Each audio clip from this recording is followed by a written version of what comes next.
बहू के मायके वालों का सम्मान भी ज़रूरी है। रीतू, ये क्या लाई है अपने मायके से? तेरी माँ कभी कुछ ढंग का देती ही नहीं है।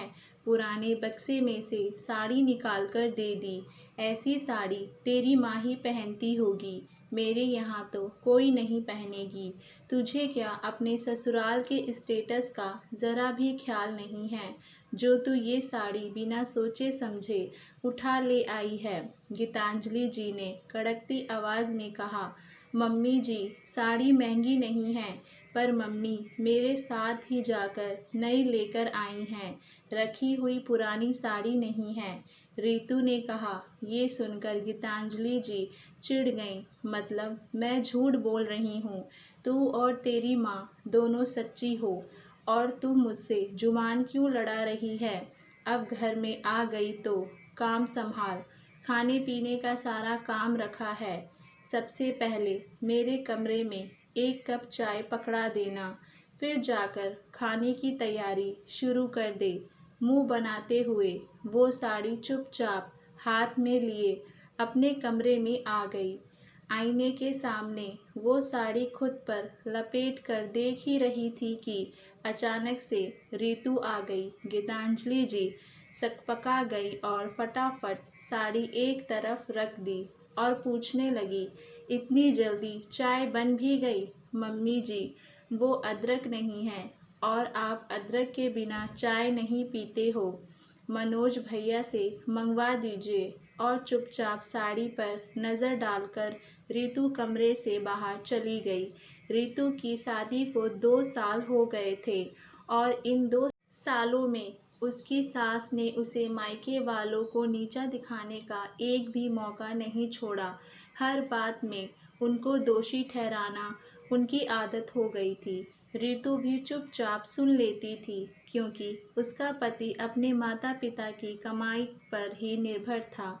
रीतू का पति विपिन अपने पिताजी की ही दुकान पर बैठता था और काम संभालता था। गीतांजलि जी को इसी बात का घमंड था कि उसका बेटा उसकी दुकान से कमाता है। वो हर महीने बेटे को कुछ रुपए सैलरी के रूप में देती थीं, और वो रुपए बहुत ज़्यादा नहीं होते थे। काम तो विपिन सुबह से रात तक करता था, पर उसके बदले में पैसे कम ही मिलते थे। विपिन की शादी एक मध्य वर्गीय परिवार में तय कर दी थी। रीतू 3 बहनों में सबसे बड़ी थी। घर वालों ने जैसे तैसे शादी कर दी।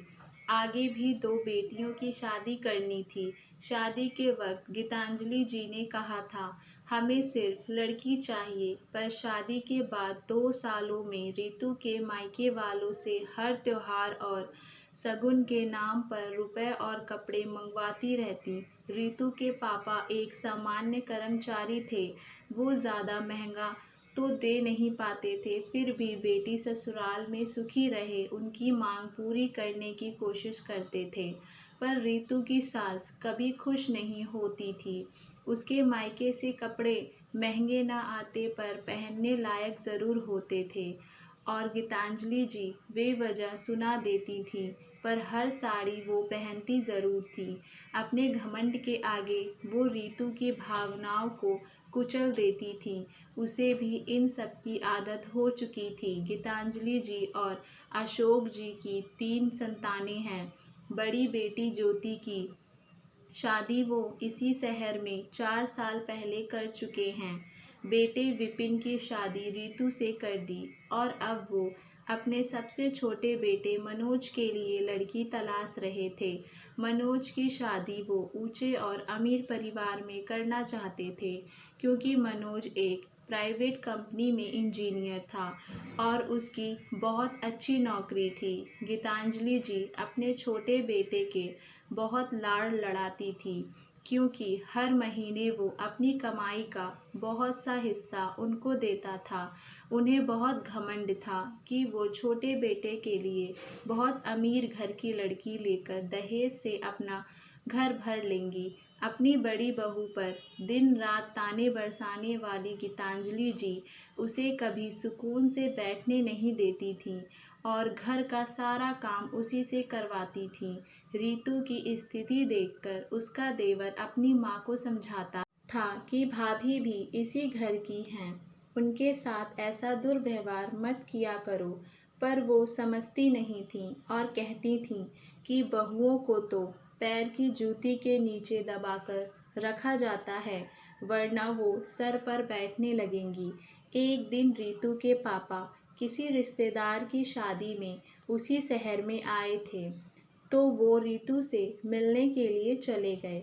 जाते वक्त वो फल की टोकरी ले गए। गीतांजलि जी ने फिर सुना दिया, समधी जी बेटी के घर मिठाई का डब्बा लेकर जाते हैं, ना कि सस्ते भाव में मिल रही फलों की टोकरी।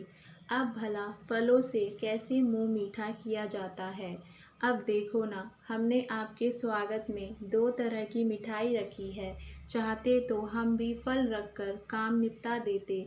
ये सुनकर रीतू के पापा सन्न रह गए। वो बिना कुछ खाए पिए बेटी को आशीर्वाद देकर ही आ गए। रीतू की भी आंखें भर आईं, पर वो मजबूर थी। कुछ कहती तो पति का साथ नहीं था और पति अपने माता पिता पर निर्भर था। सच ही कहा है किसी ने, पति का साथ मिले तो पत्नी सारी दुनिया से जीत जाती है। कुछ समय बाद रीतू की छोटी बहन का रिश्ता तय हो गया। अपने पापा से फ़ोन पर ये खुशखबरी सुनकर रीतू बहुत खुश थी। वो शादी में जाने की तैयारियां करने लग गई। ये क्या बहू, तेरे पापा ने हमें तो कुछ नहीं कहा और तू जाने के लिए भी तैयारी करने लग गई है। क्या उन्हें पता नहीं कि इतनी बड़ी खुशखबरी है, तो समधियों के घर 5-10 किलो मिठाई भिजवा दें, ताकि हम भी यहाँ पड़ोसियों से मिठाई बांट दें। मम्मी जी, पापा जब मुझे लेने आएंगे तो मिठाई के डब्बे भी ले आएंगे। आप तो मुझे ये बताइए कि बहन को शादी में क्या उपहार दूं। उपहार देने के नाम से गीतांजलि जी की बोलती बंद हो गई। अरे हम क्या देंगे, तू लिफाफा दे आना। वैसे भी हमारा कुछ देने का नेक नहीं बनता है। रीतू को पता था कि यही जवाब मिलेगा, पर उसने अपनी बहन की शादी में देने के लिए पैसे जोड़ रखे थे और पापा कुछ गहने उसके लिए बनवा रहे थे, तो उसने अपने पैसे उसी में मिला दिए ताकि अच्छे गहने तैयार हो सकें। रीतू के पापा मिठाई के डब्बे लेकर आए और अपनी बेटी को लेकर चले गए। शादी के एक दिन पहले रीतू के सास ससुर देवर और पति भी उसके यहाँ शादी में गए और वहीं मनोज को एक लड़की पसंद आ गई।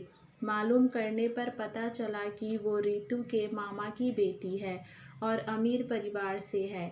अब तो गीतांजलि जी ने भी स्वीकृति दे दी और आगे बात चलाई। दोनों का रिश्ता तय हो गया। रीतू के मामा को मनोज पसंद आ गया और अच्छी कंपनी में नौकरी भी थी। मनोज और रागिनी की शादी धूमधाम से हो गई।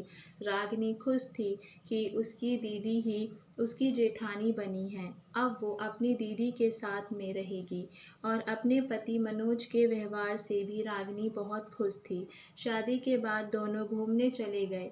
वहाँ से आकर जब रागिनी ने रीतू के साथ रसोई संभाली और कुछ महीनों से उसे ससुराल में रीतू दीदी की स्थिति का पता चला, तो उसे बहुत दुख हुआ। गीतांजलि जी अब रागिनी पर भी रौब झाड़ने लगी थी, पर रागिनी सुनने वालों में से नहीं थी।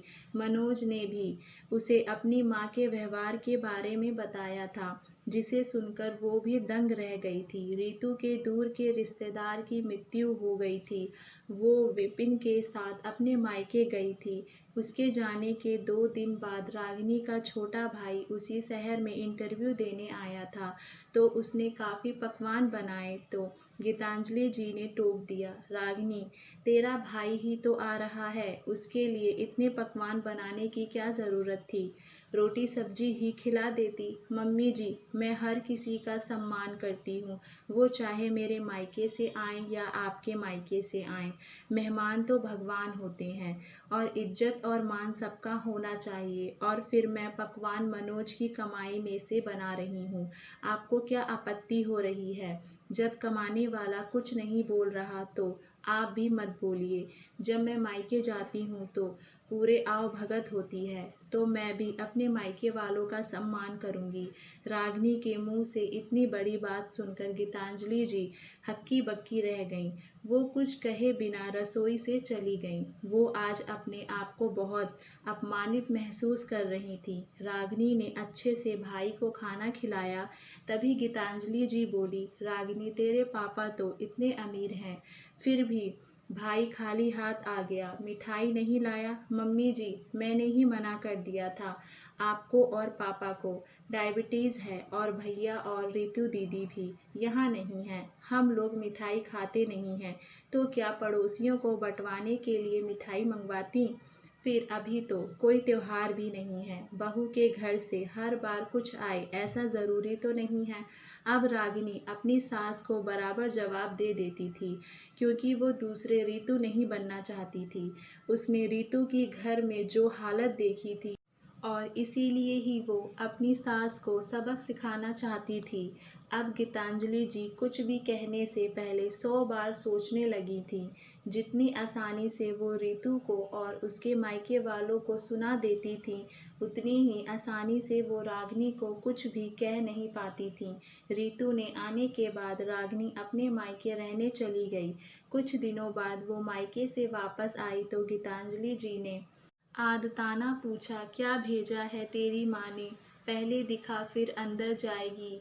मम्मी जी, मेरी माँ ने सिर्फ मुझे भेजा है और आपके लिए ये छोटा सा उपहार भेजा है। गीतांजलि जी ने उत्सुकतावश खोला तो देखा उसमें नैतिक शिक्षा की किताब थी। उसे देखकर उनकी त्योरियां चढ़ गईं। ये क्या मजाक है? मैं इस किताब का क्या करूँगी? कोई महंगी साड़ी नहीं भेजी क्या? रितु की मम्मी तो जब भी रितु को विदा करती थी, साथ में मेरे लिए साड़ी ज़रूर भिजवाती थी, जबकि वो तो तेरी माँ से भी गरीब है। हाँ, रितु दीदी की मम्मी आपके लिए साड़ी भिजवाती थी और वो साड़ी में आप 10 कमियाँ निकाल कर भी उसे पहनती थी। कभी ऐसा हुआ है आपने कोई भी साड़ी प्यार से या तारीफ करके पहनी हो? इसीलिए मैं साड़ी नहीं लाई। पता नहीं कितनी कमियां निकाल देती। इसीलिए आप ये नैतिक शिक्षा की किताब पढ़िए, जिससे आपको सीखने को मिलेगा कि इंसान के साथ कैसा व्यवहार करना चाहिए, दूसरों की भावनाओं को कैसे समझा जाए। आपने तो बहुओं को निर्जीव समझ रखा है। आपके लिए बस आपकी इज्जत मायने रखती है। आपको बहू की इज्जत और उसके मायके वालों की इज्जत से कुछ लेना देना नहीं है। बहू के मायके वाले चाहे कितना ही कुछ अच्छा क्यों ना भेज दें, उनमें कमियां निकालना ज़रूरी है। आपका ऐसा ही व्यवहार रहा तो मेरे मायके से कुछ नहीं आएगा। रागिनी की बात सुनकर आज रितु को भी हिम्मत आ गई थी। मम्मी जी, रागिनी ठीक कह रही है। आपको कोई हक नहीं है कि आप हमारे मायके वालों को अशब्द कहें या उनका अपमान करें। आज आपकी बेटी ज्योति दीदी के ससुराल वाले आपका अपमान करें, आप जाएं तो खाने पीने और उपहार जैसी छोटी सी बात के लिए आपको ताने मारें, तो आपको कैसा लगेगा? हर इंसान को अपनी इज्जत प्यारी होती है, वैसे ही हमें भी है। हमारे हर काम में मीन मेख निकाल कर आप हमारी माँ को दोष देती हैं कि तुम्हारी माँ ने कुछ सिखाया नहीं। ये क्या बात हुई? अब हम कुछ भी गलतियाँ करेंगे तो आप प्यार से सिखाइए। मायके वालों को दोष देने से क्या होगा? वो तो दोबारा सिखाने नहीं आएंगे। मायके से कोई सामान आए तो आपको 100 कमियां निकालनी है। मायके से कोई आए तो आपको उसका अपमान करना है। जब आप हमारे मायके वालों का सम्मान नहीं करेंगी तो हम आपका सम्मान क्यों करेंगे? इज्जत और मान सम्मान तो सबका होता है। गीतांजलि जी का आज घमंड टूट चुका था। छोटी बहू तो क्या, अब बड़ी बहू भी उन्हें आईना दिखा रही थी। अपनी बहुओं के मुंह से ये सब सुनकर उन्हें गिलना महसूस हो रही थी। तभी पीछे खड़ा छोटा बेटा मनोज भी बोलता है, मम्मी, रागिनी और रितु भाभी कुछ गलत नहीं कह रही हैं। अगर ये दोनों आपका अपमान करें तो मुझे भी अच्छा नहीं लगेगा। ऐसे ही आप इनकी मम्मी पापा के लिए बोलोगे तो उन्हें भी बुरा लगेगा। अब वो ज़माना गया जब लड़की वाला या लड़की अपना अपमान सहन कर लेते थे। आजकल तो सब बराबर है। मान सम्मान दोगे तो मान सम्मान मिलेगा। विपिन भी दुकान से आ रहा था। उसने भी बात सुनी और अपने भाई की बातों में हामी मिलाई। आज गीतांजलि भी चुप थी। अपने बेटे और बहुओं की बात सुनकर उन्हें अपनी करनी पर पछतावा हो रहा था और उन्हें तय किया कि वो बहुओं के मायके वालों के खिलाफ और वहाँ से कुछ भी उपहार आए कभी अशब्द नहीं बोलेंगी और सदा उनका सम्मान करेंगी। आज रितु खुश थी कि उसकी बहन ने उसे दर्द को समझा और रागिनी खुश थी कि उसने अपनी सासू माँ को सही रास्ते पर ला दिया। क्या रागिनी ने ये सही किया? आप लोगों की क्या राय है हमें नीचे कमेंट बॉक्स में ज़रूर बताइएगा और हमारे चैनल वानी वॉइस को लाइक शेयर सब्सक्राइब करना ना भूलें।